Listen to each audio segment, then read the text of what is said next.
صراط الذين أنعمت عليهم غير المغضوب عليهم ولا الضالين. نبئ عبادي أني أنا الغفور الرحيم وأن عذابي هو العذاب الأليم. ونبئهم عن ضيف إبراهيم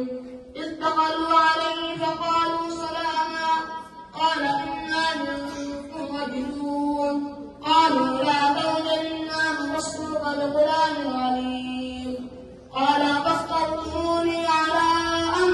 مسني الكبر فبم تبصرون قالوا بشرناك بالحق فلا تكن من القانطين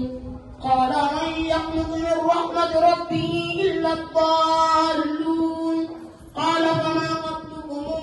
أيها المرسلون قالوا إنا أرسلنا إلى قوم مجرمين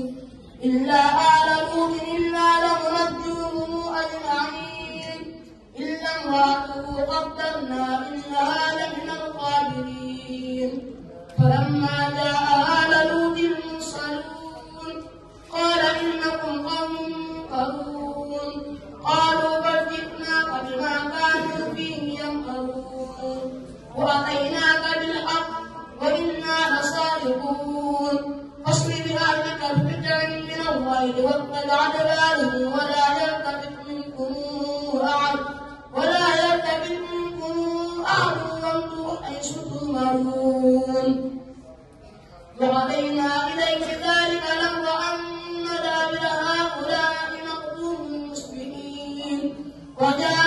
أهل المدينة يستبشرون قال إن هؤلاء ضيفي فلا تفتحون